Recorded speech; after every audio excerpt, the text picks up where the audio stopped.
All right, welcome back, ladies and gentlemen, to George Croft's American Music Show. This week, we got the chance to sit down with Bruce Wawrzyniak, who is the founder and president of Now Hear This Entertainment. And they are a publicity and artist management agency that's been helping artists further their careers since 2004. And Bruce is also the host of the Now Hear This Entertainment podcast, and he has been so for the last 11 years, talking to artists and authors and people coming up in the entertainment industry. And it was great to get a chance to sit down with him and pick his brain about some inside questions. So please enjoy this interview with Mr. Bruce Wawrzyniak. Ladies and gentlemen, this episode is brought to you by the Lighthouse Barber Parlor here in Marysville, California. I am an absolute snob when it comes to picking a barber shop. I love to walk in. There's a cool vibe. Usually there's a free beer in the fridge. There's cool stuff all over the walls. The guys are great, good conversations, and they don't charge you an arm and a leg. And that's what I found here at the Lighthouse Barber Parlor. These guys are awesome. So go on in and give them some business and tell them that you heard about them on the show. And thank you very much to the Lighthouse Barber Parlor.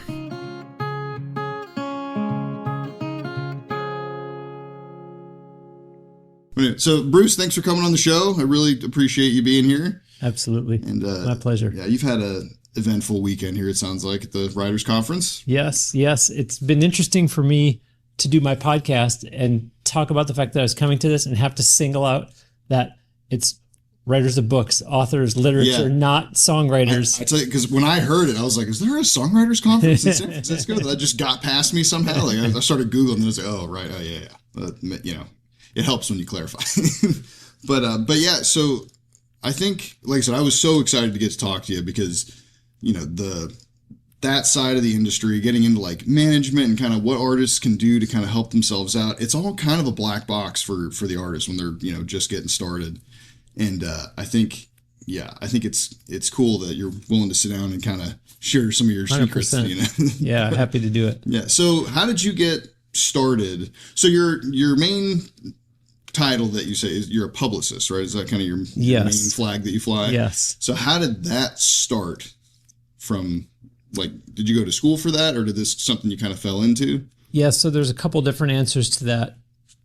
To your point about did you go to school for it? So my college degree is in media communications, and interestingly, I was somebody that thought I was going to college to be a broadcaster. Oh, okay. And ended up doing some broadcasting anyways, and I kind of fell into PR because of the internships that I was getting through college. Gotcha. And liked it so much that, in that business, so this was sports, the broadcasting does kind of follow you around, even though you're doing PR. Sometimes you're the PR guy and you're also the team broadcaster. Gotcha. But to fast forward to how I got into doing it music-wise, I had taken a job in sports where there was an event coming up and they needed a national anthem singer. And every Sunday in church, I was hearing this girl sing and thought, I should ask her if she would do it. And for that matter, like, she's so good.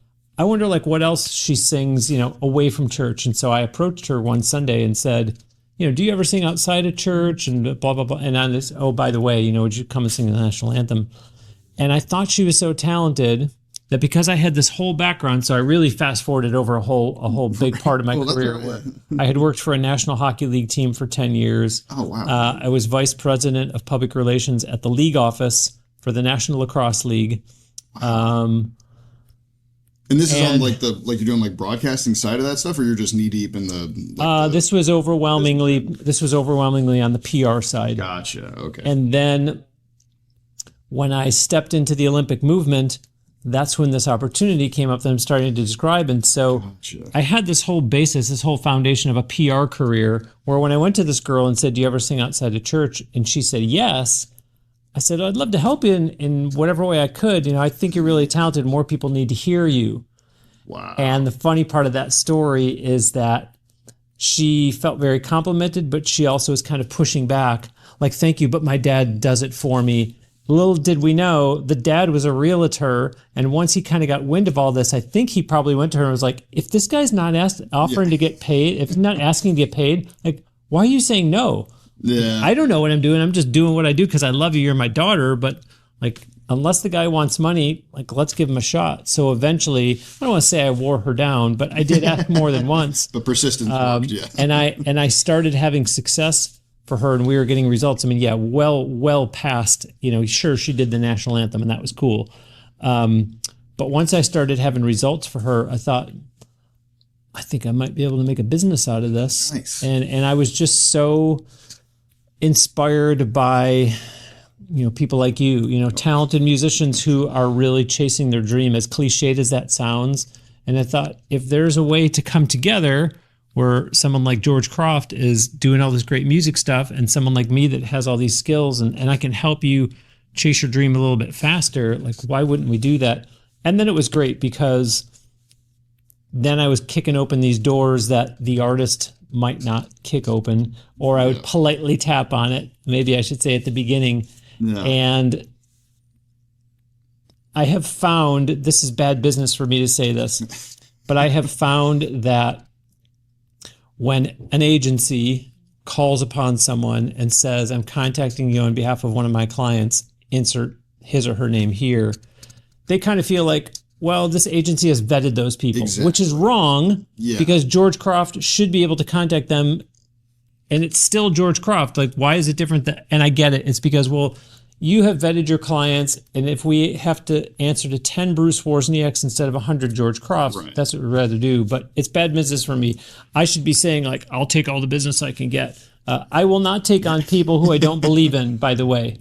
There's people who do what I do that give what I do a bad name, because as long as the check clears, as the expression used to go, and my name is on it, so if at the end of the night I put my head on my pillow and I know that it's going to come through in my pitches anyways.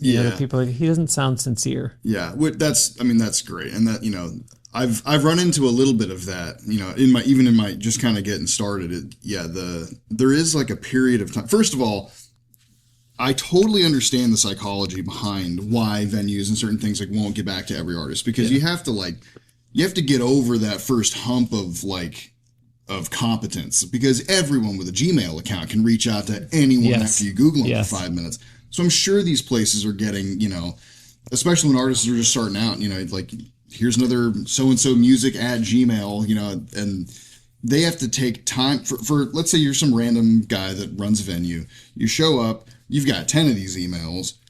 If you're going to decide to take just kind of a financial risk by putting that person's name on the bill, you got to go through, you got to listen to all their stuff, you got to check out all their social media. I was just going to say, go and watch all those YouTube videos or click on those Spotify links. Right. Versus, so you can be that guy and then go through all those requests all the time, or that the Bruce Wawrzyniaks of the world are already doing that for you. And if it's gotten past him to you, okay, now not only you can probably make a pretty good bet that artist has the competence to get there, but now you've wiped that off your to-do list. Like, it's all already done. Yep. And that guy can just say, yeah, right. Instead of 150 George Crofts, it's one Bruce Wawrzyniak. It's like, hey, this guy is already good to go. Like, and you can also give him the extra pitch of like, oh, this brand new artist is exciting, whatever. Like, it's kind of, like I said, while it is frustrating for me to knock on doors and get 1,000 no's, I get it. And it's, that's just, and then there's also certain places that, for instance, I live in Tampa, Florida. So over at the beaches, there's all kinds of tourists coming to those, let's just call them beach bars.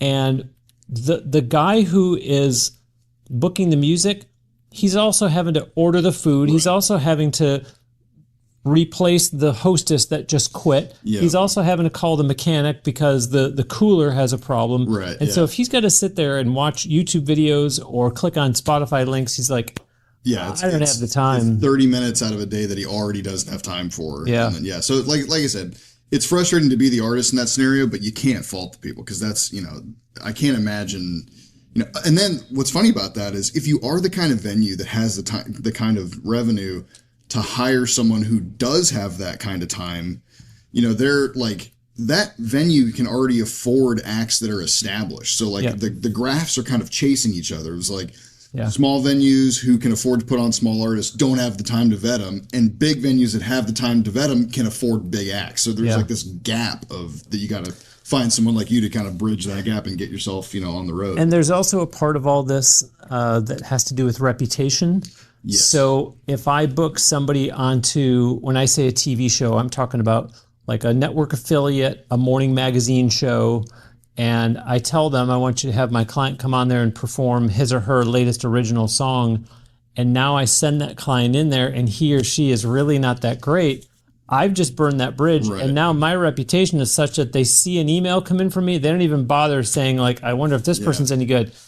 That's Right. one strike. That's how fast they'll move, is to say, oh, no, not after that last one. And for you, that's not just that one artist that can't go back. That's your whole catalog of people that aren't going to be able to do that again. If you send them a dud, they have no obligation to keep giving you strikes. Like that's, I could send them a bad performer. He or she goes on and is not that good. And now I have an author client that they go, I know it's totally different, but once you've lowered your tolerance bar, I think having the reputation of somebody who can spot talent and isn't wasting people's time is probably like an unspeakable value for somebody in your line of work. Yeah, once you burn that, I would imagine it's very difficult to get back. Mind you, I have an example of back home in Tampa. They did a newspaper column about me one time, and somebody read that. An attorney, and he contacted me and said, I got a band that I help out from time to time. They could use your help. Let's all meet. So we all met. And the minute these guys walked in, I just didn't like their attitude. I didn't like, they were using all this profanity in the meeting. And I thought, I don't want to work with someone like this, whether they can afford me or not. Right. So sometimes it works the other way, is, my name is on it. And I don't care how talented or interested you are. I don't want your money, because that's not something I want to be associated with. It's just, I would imagine the headaches that come with that are probably worth avoiding. Yeah. Man. So you started off with a friend at church that you just spotted her talent and decided to help her out. So did you kind of lean on people that you knew? How did you branch off into accepting new clients, and how did people know how to find you? Yeah, so back then, I was just kind of focused locally. So I did have somebody at a local recording studio, that I got to know, kind of partnered up with a little bit. The church itself puts on this enormous, it's almost not fair to call it a fair, because it's huge. So there would be talent that would go through there. There was a high school that was doing, Riverview High School is what it was called. Gotcha. So I would go to Riverview Idol, and I would either sit in the audience and watch these students come up and perform, or I would get to be a judge. Gotcha. And I'd see them, and then I would leverage that to find what other events are happening in the area where I could say, well, I was just a judge at Riverview Idol. I'd love to come and be a judge at your event also. Yeah. And it was exposing me to more and more talent that was out there. And then you start, it's just like a spider web. It just keeps growing. And the next thing you know, you're at an open mic in town, or you're at some venue where some of these people who are finding their way, they're performing. And so there was a girl that performed at Riverview Idol, didn't even win. And I thought she was so amazing that I approached her. And we went on to this amazing, oh my gosh, I don't know how many years we worked together, but we went from that all the way to, I had her booked in the House of Blues inside Mandalay Bay on the Las Vegas Strip. She ended up moving to Los Angeles at one point. I got her booked at the Mint. We would go to Nashville a few times. I'd get her booked there. I started leveraging relationships I had. We went to Oklahoma City, and she performed at the Rodeo Opry, which was televised. Wow. And it was one of those, are we really going to go all the way to Oklahoma City just to do that? And I said, okay. And so the night before, I got her booked to play at Toby Keith's place. Nice. And, then it kind of becomes that portfolio where you're showing people, well, these are all the things I've been doing with her. And then right away they okay, how do I hire you? Man. So when you're doing stuff like that, like, have you found it to be like, how much did just the fact that you're a manager, the fact that you're representing somebody, I mean, how much has that greased the tracks as far as like getting artists into stuff like that? So like if you call Toby Keith's place up, you've never, is that the first gig you've ever booked there? Yep. Right. Yep. So they don't know you at all. Right. They have no reason to answer the phone. Right. But you say, hey, this is Bruce with Now Hear This Entertainment. This artist is coming to town for this other thing. Like what's your success rate? That's not the right way to say it, but like, do you get shot down sometimes, or like? Oh, of course, of course. How does that? Yeah, work? There's the people that, as you know, that just don't even answer you. Right. Which to me is the same as giving a no. Now, granted, people may have never even opened the email. But yeah, for sure, I get shot down. I mean, you're always trying to learn from it if you can, and see why it's a no. A lot of them just don't have the time, and it could be so many factors that you just get so used to. As you get so used to the word no that you just keep moving on, and somebody may surprise you. Gee, I've written to this person 3 times, and then you give up, and it's like 2 months later. Yeah. I mean, I've literally had people write me back. I had a client that put out a Christmas song. It came out late. It was like December 11th, 2025, and like 6 weeks later, somebody replied to it, and I went, "This was a Christmas song." Yeah, you missed the boat. Yeah. But the point being that when you write something off, you never know, someone may come back around after all. I mean, even for me, I thought it was funny. I received emails in January they were responses to emails that I had sent the February before, and they were like, "Oh, hey, we've got some openings now." It's like not a hey, we'll reach out when there's availability. That's like you fire off an email into the abyss and it just goes away. Yeah. And then almost a full year later, they're like, "Oh, what's your availability?" And it's like, "Oh, great." It's like little Christmas presents. Yeah. And here at the Writers Conference, I just finished putting on a master class, and somebody asked me, when I send off a pitch to someone, how often or should I follow up? Should I send follow-ups? And I said, it just depends on how much of a priority it is to you. If it's something that you feel so strongly about, right? It's a venue that George has been trying to perform at for a while. Like, George is going to keep going back. I said, here's a little secret for your audience. So I like to use this line where I say, I'm trying to walk the line between being a pest and staying on your radar.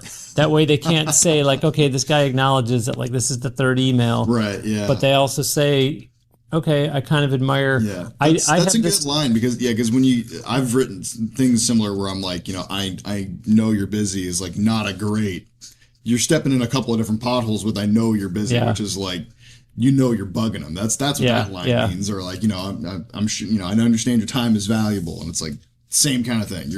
But yeah, that's a good one. Yeah, walking the line between being a pest and staying on your radar. Yeah. So I told the person in the master class, I said, you can send the first one. If they don't respond, again, you're going to base it on what day of the week it is. If you write it on Tuesday, you're not going to resend it on Saturday. Right. Yeah. I said, but maybe after 3, that's kind of it. I said, but the cool thing is, if you're just doing it just to see like, hey, let me see if I get a response, and there's really nothing attached to it, it could be 4 months later. And keep in mind, this is a literary writers conference. I said, maybe it's 4 months later, and now your book is actually out. Then you contact them and you say, hey, my book came out yesterday. I'd love to blah, blah, blah.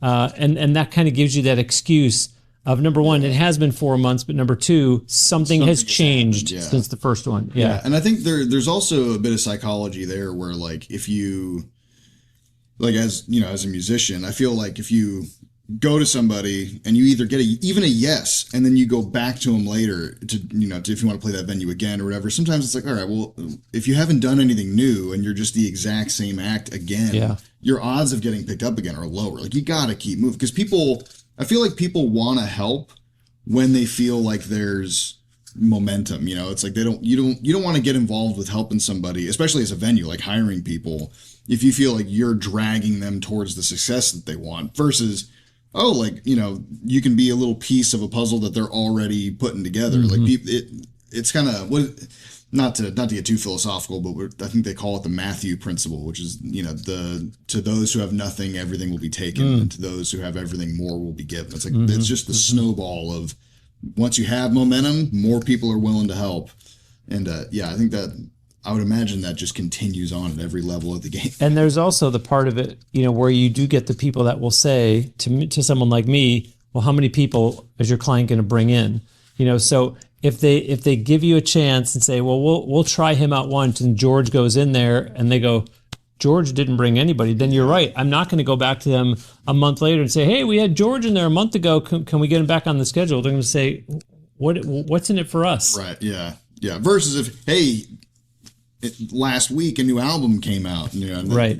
It'll kind of might give you a mulligan. I like to kind of use peer pressure and say, he just performed at insert respectable venue here. We'd love to have him at your place, or we'd love to have him back, or whatever. That way they go, oh, Yeah. Okay. Yeah. It's like I said, I feel like that's tying again to like, okay, well, if he was competent enough to play at that other spot, like it's not just a competition thing. It's kind of like, all right, well, if he pulled that off, then, you know. I have always said that the guests that I get on my podcast, that I feel like they look at in the email that I'll send to someone saying I'd like to interview you on my podcast, I list off some of the big names I've had on my podcast, and I want to believe that they're reading that and saying, well, I mean, if it's good enough for those people, I can be on his show too. Yeah, a little inside podcast baseball for the audience, but like that's been like I said. So my show up to now, all of my early episodes, I mean, I've been doing this show for a year, and you know, probably 3/4 or more of those episodes are just me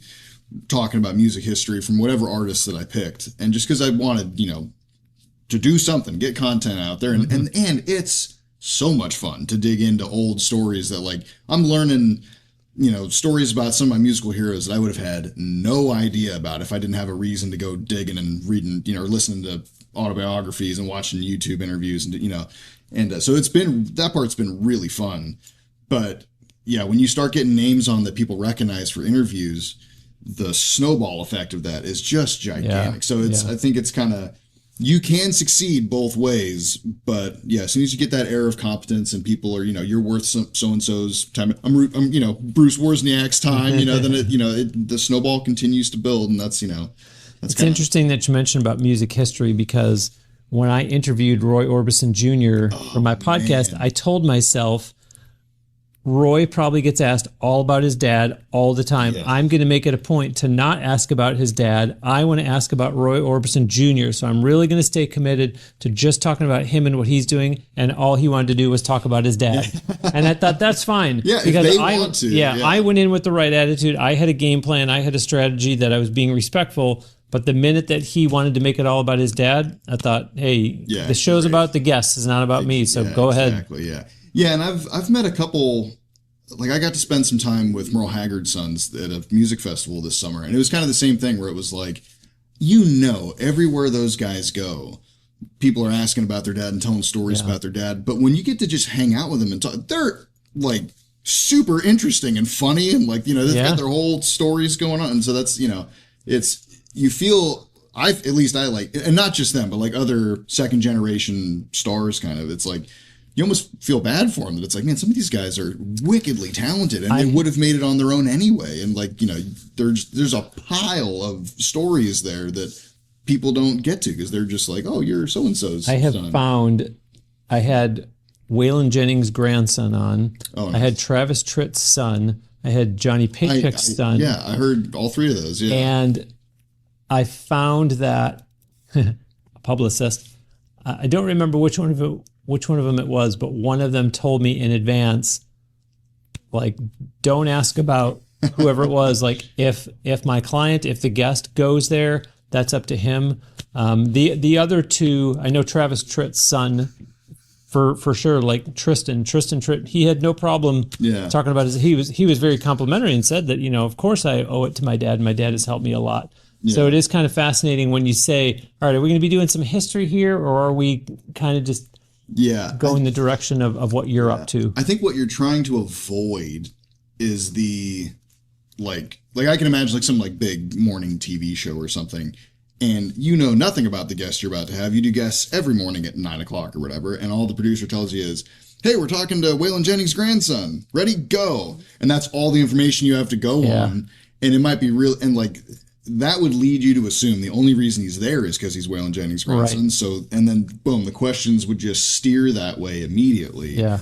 And if you're, you know, I mean, especially like Shooter Jennings is like, I feel like he's achieved an enormous amount of escape velocity away from that stuff just from his, you know, body of work. But I would imagine in the early days, you walk into 10 of those interviews, and by the end, you're like, all right, ask me about literally anything but my famous family. Like, you know? And you and I, as podcast hosts, we can relate to what that would be like if someone just says, all right, you're interviewing Waylon Jennings' grandson, and you go, so what was Grandpa like? Right, what was that like to grow up with him? It's like, oh boy, here we go. And that's why, by the way, when I started my podcast, I told myself, as a publicist, Like, what would I want my clients to be able to talk about? In a perfect world, like, I would want this to be a long form conversation. I would want it to be really a nice feature and not the 5 to 7 minutes with the predictable questions. Yep. And so that's kind of how I structured the show was, all right, what would I like my clients to be asked about? And then I started incorporating more, which was, okay, for the up and comers who are in the audience, what questions do I know that they have that, I would get a guest on that would talk about having a song placed in film and television. And I'd say, you just recently had your song insert title here placed on insert show here. Congratulations. How did that come to be? Yeah, that was really great. A really great accomplishment. I was so excited. Wow. It's a definite highlight. It ranks right up there. And I'd say, I'm sure it does, but we have audience members who are up and comers that want to know, how did you get that to happen? Right, yeah. What are the? Do you know the music supervisor? Did you have a connection to the show? Did you just submit it blindly? And you can almost hear the light bulb flicking on and them going, oh, he actually wants to know like mouse clicks. Yeah. And that's what I was thinking as I started up 12 years ago and I started the podcast. I thought people want to know mouse clicks. Yeah. And that's, I feel like podcasting has really changed the game as far as that stuff goes. Because, when you're not up against a hard time limit and you're actually interested in what the people are, you're talking to, like, when you can pull on all those little threads and, like, there's so much helpful stuff in there that you would just blow right by if you were, oh, sorry, hold that. I thought we're going to a commercial break. And then, it's over. And 5 to 7 minutes of the predictable questions. Exactly. And then you go, I guess they mentioned that my song got placed on such and such a show, and maybe people will go watch the show and like the song.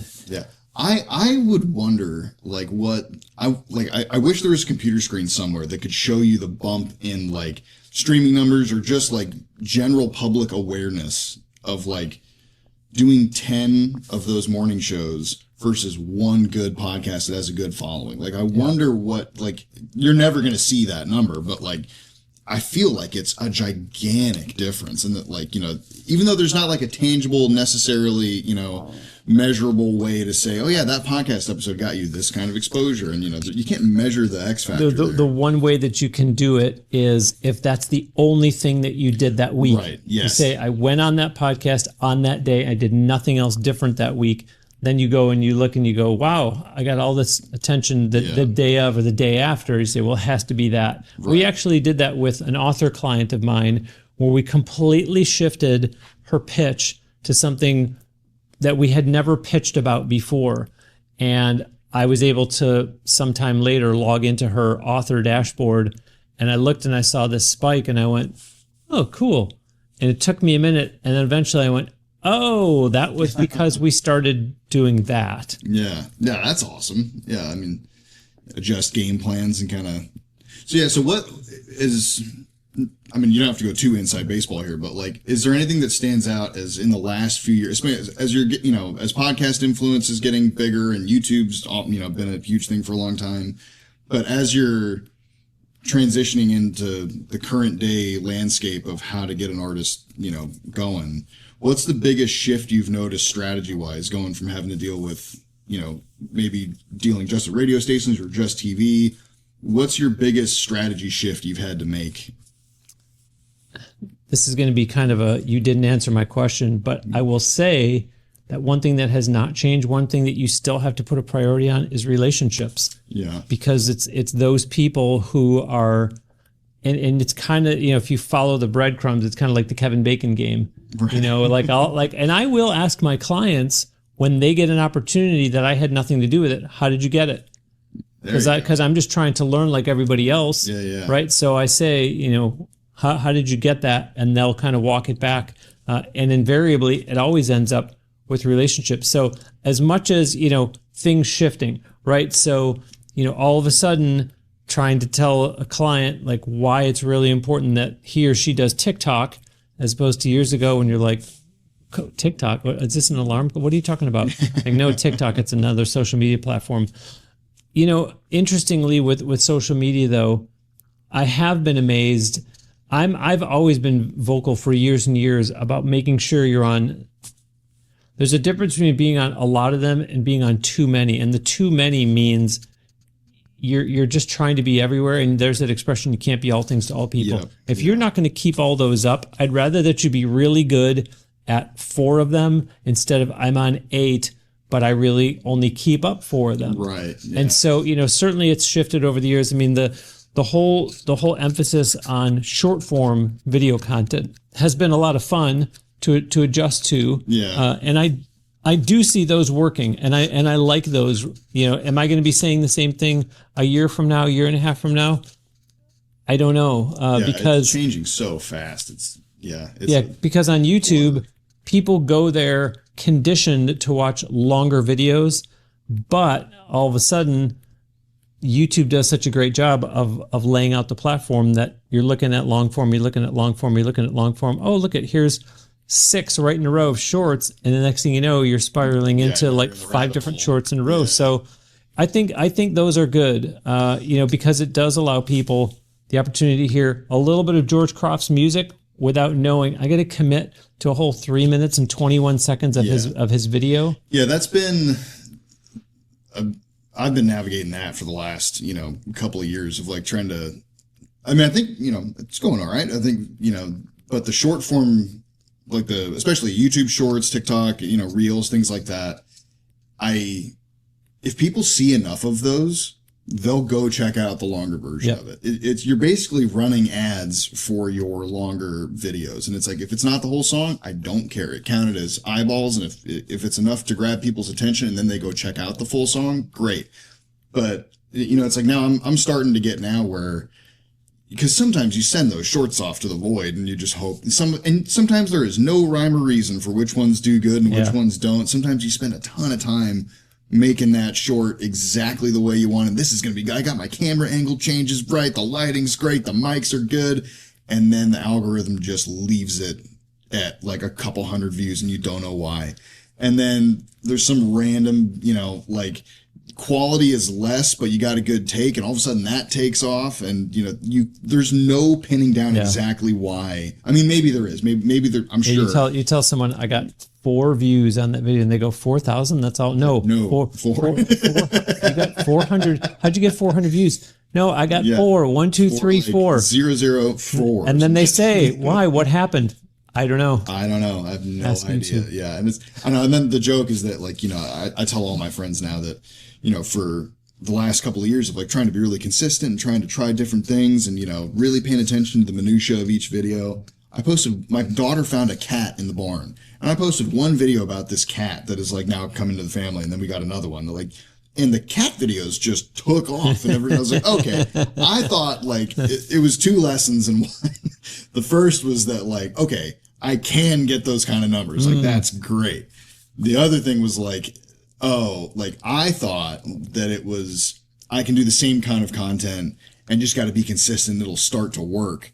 And then you kind of realize, oh no, it is a me problem. Like, I got to fix something. I got to launch a separate cat channel. Yeah, there was actually somebody at Podfest in Orlando in January who suggested that if your long form video is not doing that well on YouTube and your shorts are doing real well, take all the shorts off and launch a completely separate channel that is just shorts, because people are going to keep coming and they're only going to watch the shorts, and your long form videos will suffer. Yeah, that's interesting. And the other point here is that creators, whether you're an actual YouTuber or whether you're a recording artist or whatever, have to realize that once you hook people in, I love that you use the word consistency because I'm such an advocate for consistency.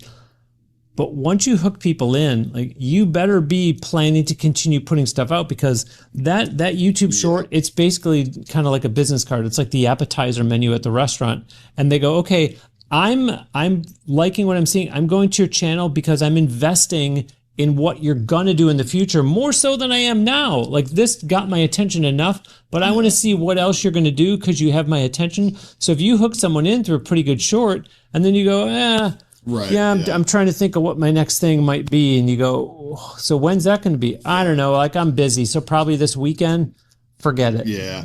And I know as a consumer, like, what keeps me going a lot, like, as far as like the consistency end, like, even when things aren't really, popping off as much as you want, I know that there are artists that I see, think they're great, and like, oh, that's awesome. And then I don't engage with that video at all. Like, it'll just go by me, and I'm like, oh, that's cool.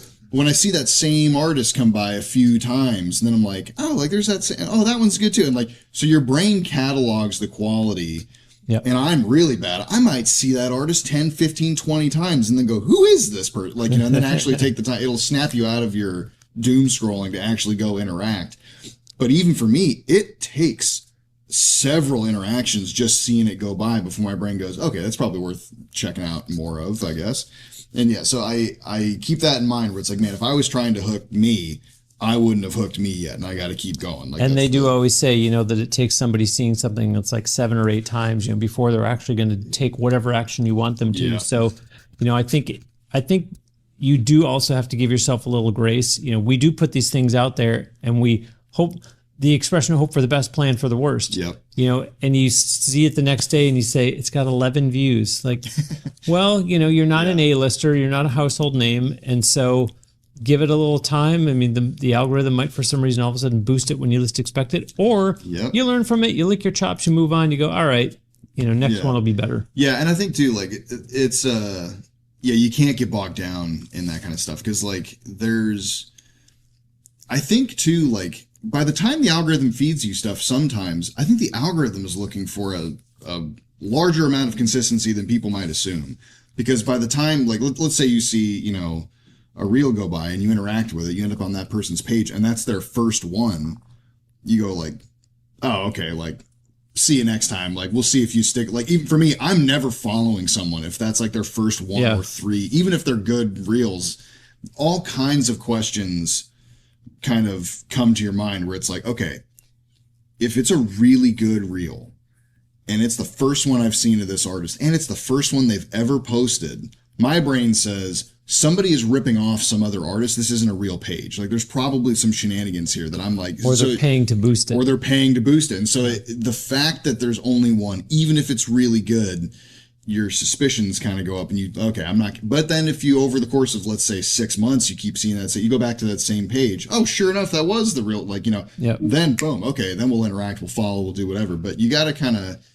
Like I said, for me, I know if I was trying to hook me, it takes me a long time. Like, I don't know that I would have followed me yet in a lot of... A couple of years ago, I went to a songwriters festival with a client, and she was relatively new to me as a client at the time, and she had a YouTube channel. She wasn't super active with it, but it wasn't her first one. And my point is, I told her before we ever met there, I said, when you travel there, make sure you bring with you some different outfits. I mean, obviously she was going to have her guitar. I said, I've been to this festival before, so I kind of know the area. I said, we're going to go to a couple spots where I'll shoot some pictures. I said, but think about a cover song that you want to do, and we're going to shoot a video of you performing this cover song acoustically just because we need to start populating your YouTube channel. She went, okay.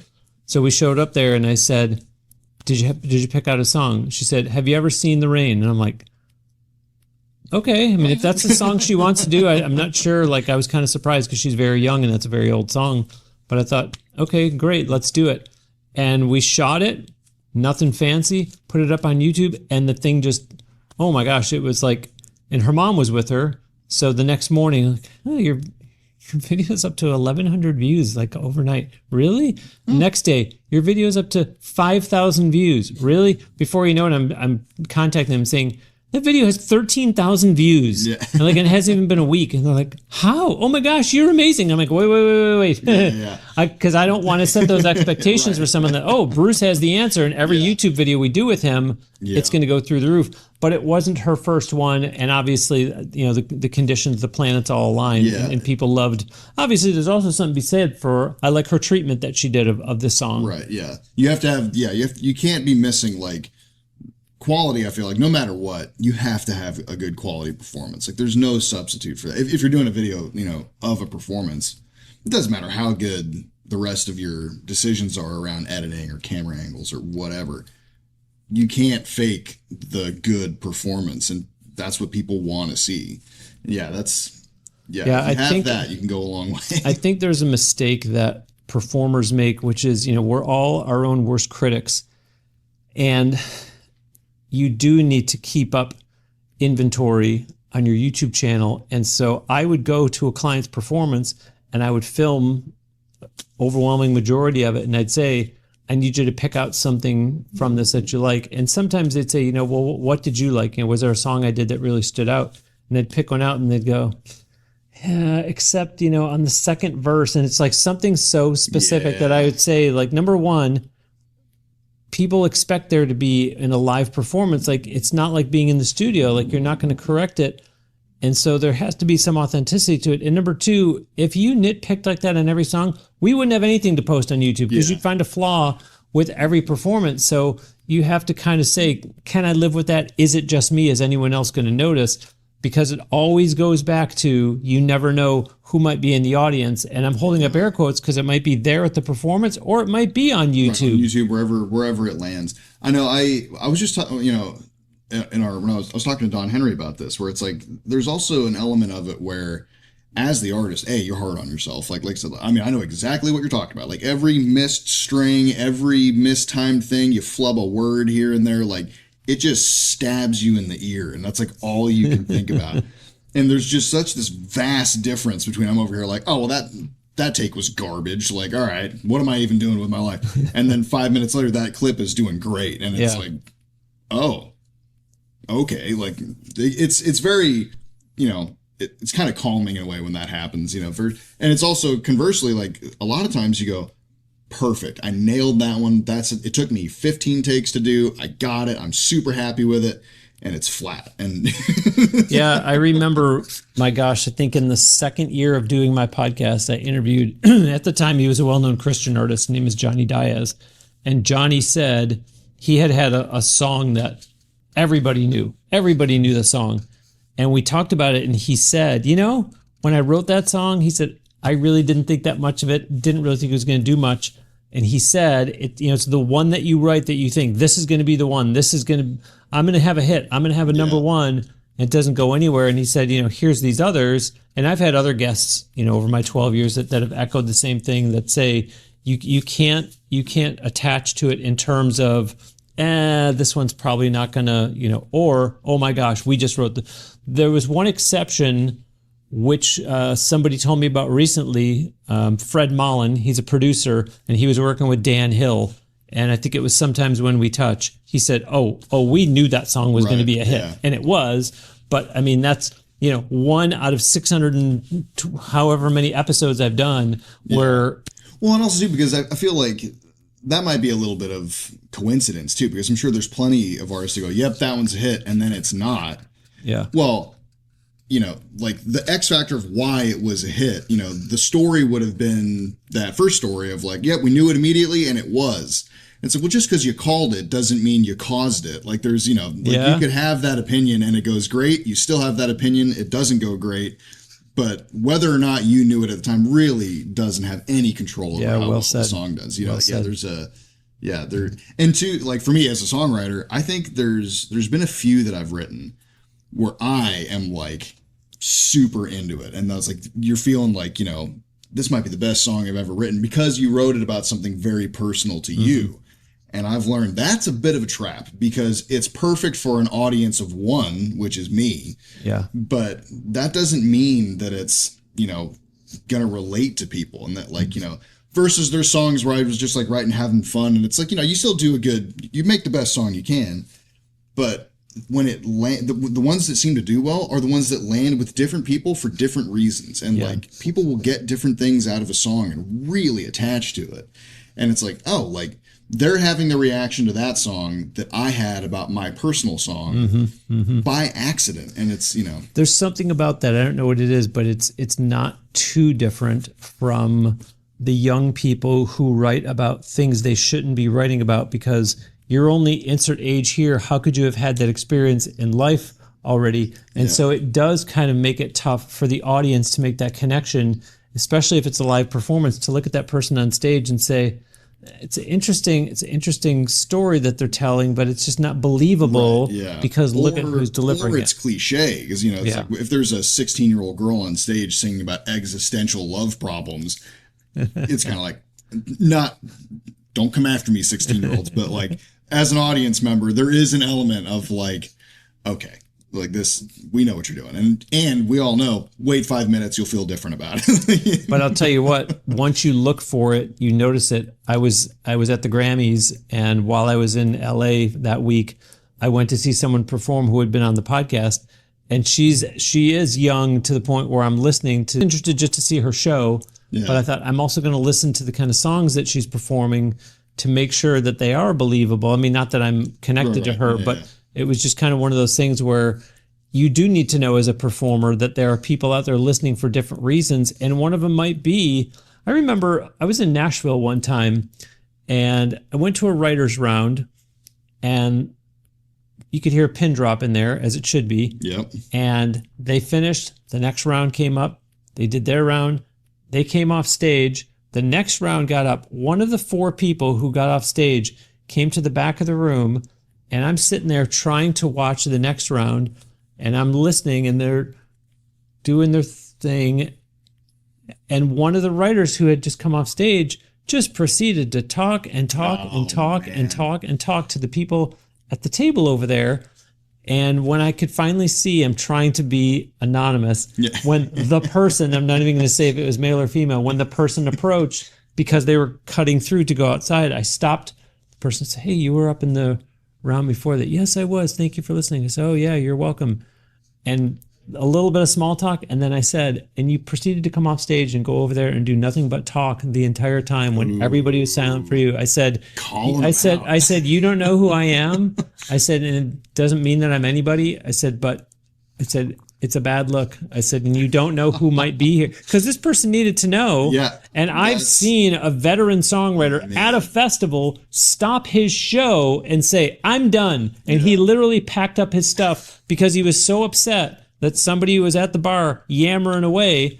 And I think these lessons need to be taught more. Yeah, I have seen exactly what you're talking about play out. I've done a few writers rounds in Nashville, and for the most part, they're awesome. Like I love doing them every time I go, because it's that you're mingling with your peers and checking out everybody's songs, and when everybody's locked in and listening, it's a great experience. Yeah.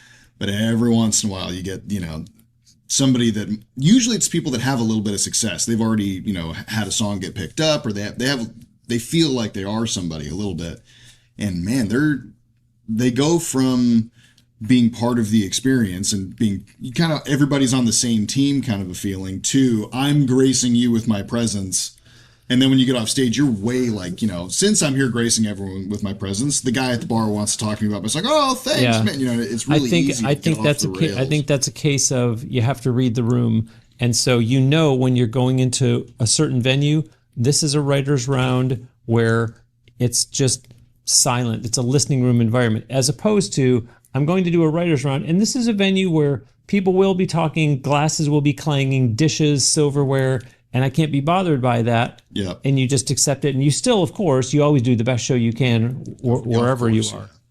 Yeah, you never want to come off stage and then stand out as part of the problem. Like, that would be just devastating. Because that would, like I said, as a writer, I would feel horrible if somebody, which is funny, because I'm sure what you said to the person, sure, you got through to them. Yeah. Because boy, as soon as someone's like, "Hey, bad look," and that was disrespectful to your peers, it's like, oh, I would just be gutted. Well, and I think you need to walk the line between someone comes over and says, "Hey man, that was great. I love your stuff." And you go, "Oh my gosh, thanks so much." And they go, "Yeah, cool." And you can tell, okay, they're done. That's all they wanted. But if they really want to carry on the conversation, you say, "Man, this means the world to me. Can we step out here?" Step outside. That'd be that's the way to do it for sure. But like I said, even then, it's like those writers' rounds are fun, and they're like, you want to stay in there and you want to keep listening and kind of engage with everybody, and maybe hang out afterwards. Great, but yeah, that's been really cool to see and do the few times that I've been there. Yeah, and it's always interesting for me as I travel around to see the types of differences there are, from not only one venue to the next in Nashville, but to come out to LA and see what's happening there. There was a client that I had one time. She said, right when we started working together, she said, one of my big asks, like kind of a wish of mine, she said, "I've always wanted to perform at the Hotel Cafe." And I'm like, "Yeah, right on."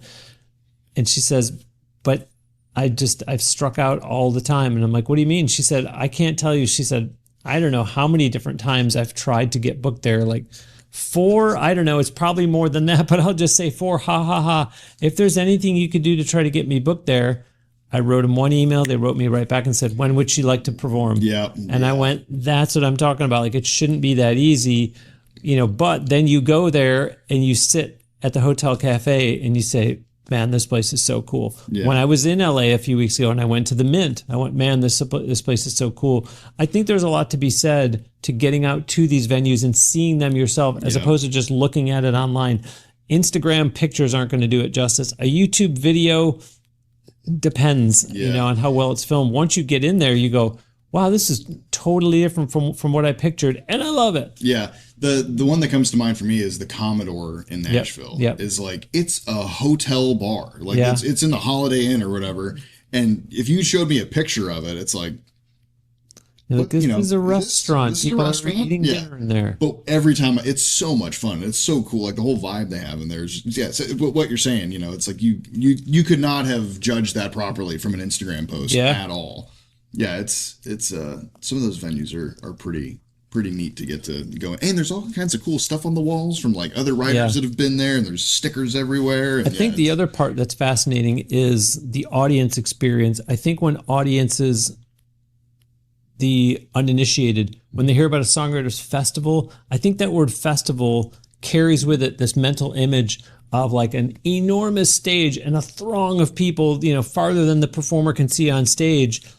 And that's not the case. Yeah. And I wish more people would take the time to experience it, because it is such a different but a great vibe to be so close. Yes. Yeah. And to say, like, really, I get to sit this close to the guy that wrote It's 5 O'Clock Somewhere? Like, you can sit right there and listen to him. Yeah, and I think, too, so this kind of, the other thing I wanted to ask you about here, which is not a small question, but everybody is worried about the entrance of AI into our space. And that feeling of the writers' round closeness, small group, hearing people writing or, singing songs that they just wrote, those are the best, is like, they're making mistakes or forgetting words because they just wrote it yesterday, and this is brand new. You cannot fake that. So I feel like that might be the corner that we all have to run to get away from what's coming, which is just everything's perfect all the time in mass quantities that you cannot consume all of. So have you seen that kind of shift happening where like people are? I think people are going to be not like Milli Vanilli, but I think you're going to be found out, because if you're a bedroom creator and you keep putting out all this great music, and sometimes if you listen to, say, a podcast interview, it's almost what the person isn't saying more so than what they are saying that does start to raise those doubts. And if they're just a bedroom creator and they never go out and perform anywhere, now this is taking nothing away from EDM producers. Right, that's entirely different. But the people that are trying to do what you and I are talking about, they never go out and perform anywhere. They don't talk about band members. They don't talk about musicians that they used on their project. They don't talk about background vocalists that they brought in. They don't even talk about who produced it, because they just used ChatGPT or whatever. You go, their laptop. Yeah. Okay, you're gonna. Yeah, people are going to fall away really quick. I've seen that play out with a couple artists that, like, you see them on Instagram. Oh, I'm going to be at this place, and this place. And as that date gets closer, their posts get more desperate about there's still tickets available. And then, people pay all this money and they go to a show.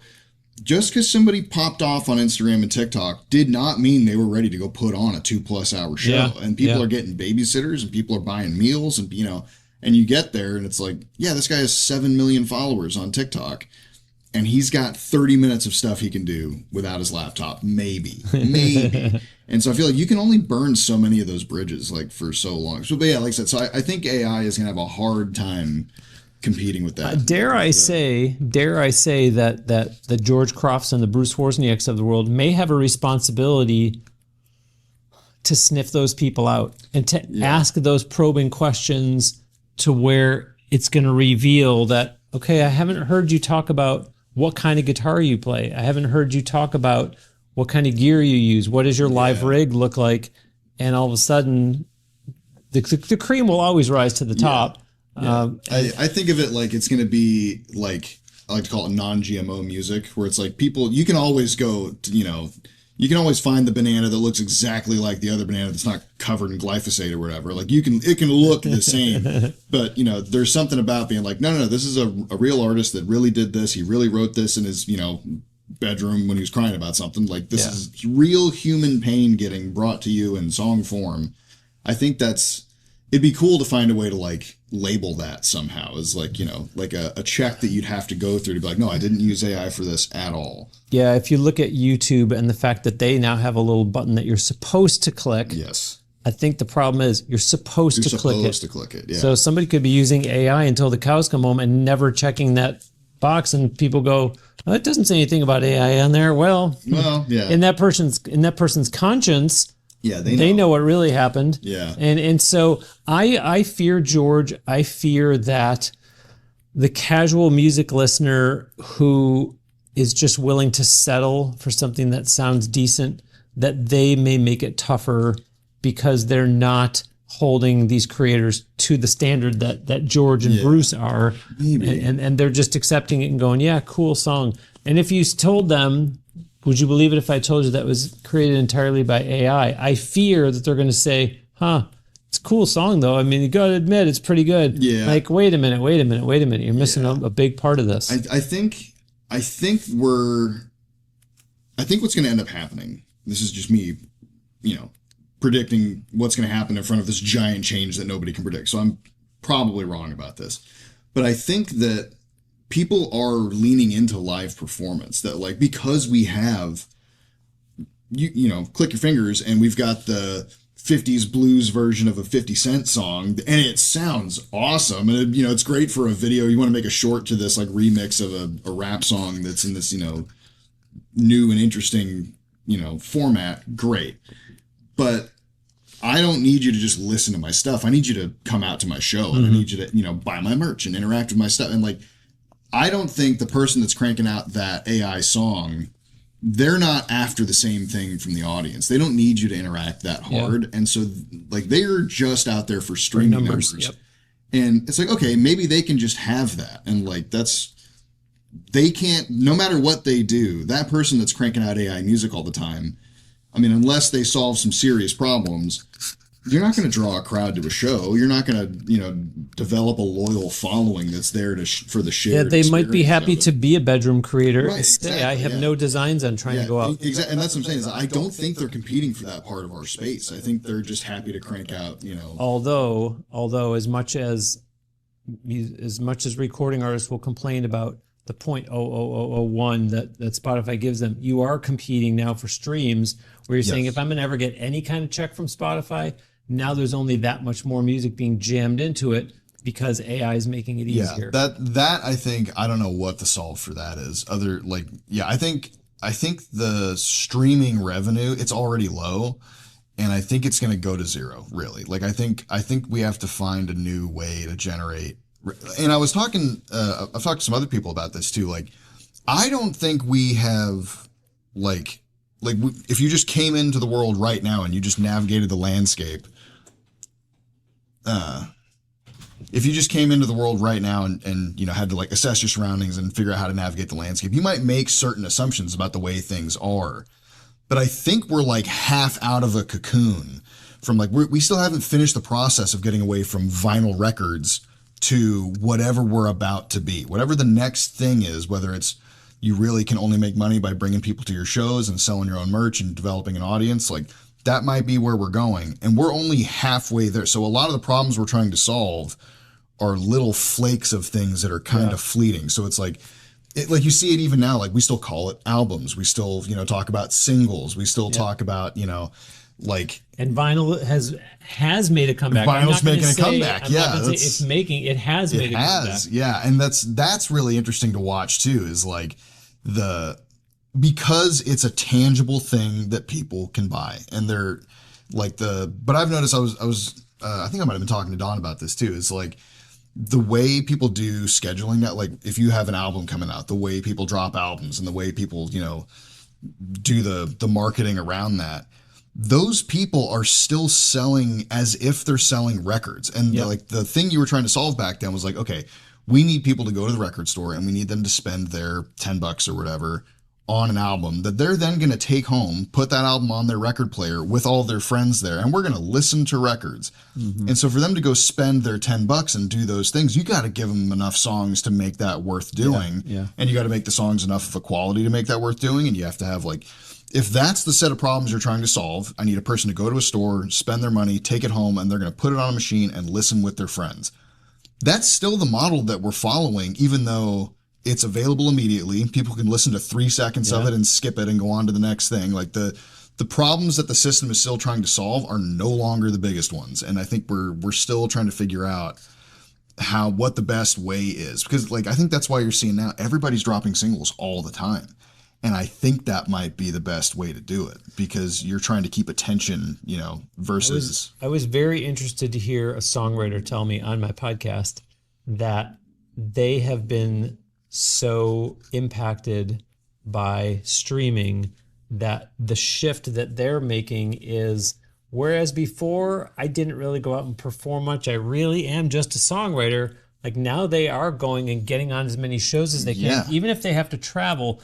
Once they've got the credentials and they've had as many cuts as they've had and as many hits as they've had, like they'll get paid for doing songwriter shows hundreds of miles away. But I thought that was interesting because I think we hear about this issue with streaming and how it doesn't really pay well, and we only think of recording artists and we don't think about the songwriters. And here's the songwriter saying, I'm all of a sudden having to kind of step out from behind the shadows and say, I'll go sit on a stool on a stage wherever, as long as I'm going to make some money doing that, because I ain't going to make too much money sitting at home. I don't know. There's a great mystery there of like, where did all of that money go? Because, I was, when you're talking like guys that were professional songwriters, like that system used to exist when it's like I said, when people are going and buying a real album, the money from that album supported 3 different industries between writing, like the writers, the publishers, distributors, like everything that they had to go through to get that thing onto the radio, even the radio now. It's like all of those, steps were funded by that $10 for the vinyl that you bought. And so when streaming was just like, oh yeah, that's no longer required, it just collapsed entire industries in the middle there. And it's like, because, those aren't things that are needed anymore. But it's like, where is that same amount of money being generated and that's just being kept by Apple or Spotify or whoever? Yeah. Or did we just find it where we actually don't have to generate that much money? We generate some, and they still get all of that, but we don't actually need those industries in the same way, so they're kind of just getting left in the dust. Well, the other big shift was, in the past it was write, record, tour that album, and then come back home and wash, rinse, repeat. And so then you'd start writing your next project, going and recording it, going out on tour. And now, because it has become a singles-driven industry, people are just dropping singles every month, and they go, well, I'm not really like going out to tour something. I'm just going to play a ton of shows and keep trying to play my newest song or maybe the next upcoming song. And so there's kind of a part of that that's been broken where you say, but there's money to be made out on the road, and yet you're so busy writing, recording, and playing locally to do some shows before you get back in and do the next one. Now, granted, obviously you could write a whole batch of songs well in advance and record them all at once and then say, okay, now we're just going to release them on whatever schedule. But then you better be spending all that time planning out, well, where am I going so I have somewhere good to play that I'm going to get paid as these songs drop every month or every 6 weeks or whatever your schedule is. Yeah, I think we're seeing that right now. The one that I've noticed is Ella Langley seems to be leaning into that strategy really hard because she has dropped, the last 4 songs that she's dropped have been within a couple months of each other. And first of all, they're all really good. So like she has the talent box checked and like she's got a lot of things going for her career wise. But I've noticed that there's not they could have done an album with the amount of good songs that they just dropped, but they're not doing that. They're dropping one at a time, and that girl is touring everywhere and making all the money doing it. And it's like that, but that only works for that top echelon of the industry anyway. But yeah, I think there's something to be learned from that. Like that we're, like I said, the old, hey, get 12 songs on an album. It's like, we're not trying to sell a $10 vinyl anymore. We're trying to get attention, and we're trying to get views, and we're trying to get streaming numbers. We're trying to get an audience built. Yeah, so I think we're going to see a lot more of that, of just kind of a trickle feed of good music instead of big projects. Funny story about Ella Langley. I was supposed to interview her for my podcast. I want to say I want to say July of 2022, we were all at the Lake Martin Songwriters Festival in Alabama. And she was, the groundwork had been laid that we were going to do an interview. And then it was her husband got sick. And I think it was still kind of like the COVID hangover where COVID was still like, oh, better be careful, I got COVID. And so they left the festival to go back home to Nashville. Man. And I think we tried to reschedule at one point and couldn't. And then before you know it, her star took off. Yeah. Man. Yeah, that could be cool though. But yeah, it's a wild time to be in this industry and kind of try to navigate the new. It's a wild time, and it's kind of the wild, wild west, because people are finding their way through it and saying like, okay, am I shifting to just putting out singles? How am I reacting to AI? How am I fighting? And so Spotify. People look to combat that. I had a guest on my show, Ted Andre, on episode 600, that they launched the Coda music app because they wanted to say, like, all right, everyone's tired of Spotify and they're not taking care of artists the way they should, but we also want to lay social media over streaming music so that everything is in one place instead of I'm listening on Spotify and now I'm going to go post something on Instagram and then over here I'm going to see if there's some way to comment or contact the artist. And so I like that people are reacting like Ted and his people did and said like, well, why don't we just come up with a new music? And so I forget what they call it, like social something. They're really trying to emphasize the social aspect. Yeah. So it is the wild, wild west, and people are making it up as they go along, which is interesting because then you start to see what's working and everybody moves that way. And the trends start to dictate like, hey, we're all going to go do this thing now. Yeah. And look at how TikTok has actually turned into a music discovery platform. It really has. Yeah. I think it's going through some shifts now. I've noticed where like there's something big happening at TikTok. Like old things that used to work are no longer working, and they just changed owners and there's a bunch of algorithm stuff they're messing with. So I'm kind of hoping it's just a temporary them getting their bearings and then it'll be good again. But I'm a little worried that TikTok's going to stop being that helpful and that all that work that people are putting in. I don't know how long that's going to be there in the same helpful way. I mean, I could be totally wrong about that. We're going to keep doing it, but I'm a little nervous. I see it going in a direction that doesn't seem helpful. But Instagram is not that way. I think Instagram seems to still have the legs as far as promoting artists and stuff. But that would be like an artist specific social media platform that people know they're going for music and to support artists would be. But I always say that, like you're saying about TikTok, and yes, they do have new ownership, but it never ceases to amaze me that platforms can get really big and then all of a sudden one day they go, nah, we're done. Like there used to be one called Blab back in the day, and Blab got so popular.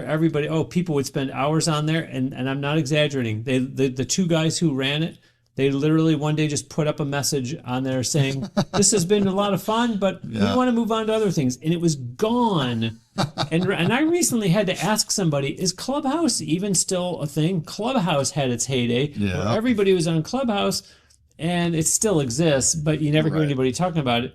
So, could the day come when someone saying like, oh, is TikTok, is that even still around? It could. There's been too many instances. Yeah, I think like MySpace is the biggest example of that. That guy, who was the guy that owned MySpace? Was his name Tom from MySpace? Yeah. He pulled his shoot at the perfect moment. Like that. Yeah.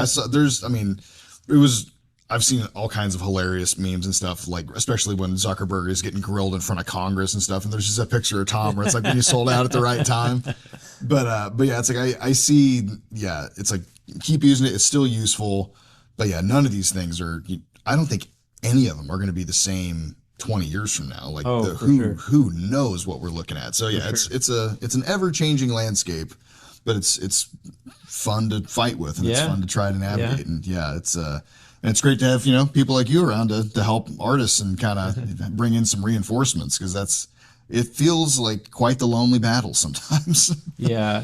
And it gives me a lot of joy to work with somebody who will tell me. I have an author client that just started working with us, and she told me right away that it means so much to her to not be alone and to know that she's got people in her corner.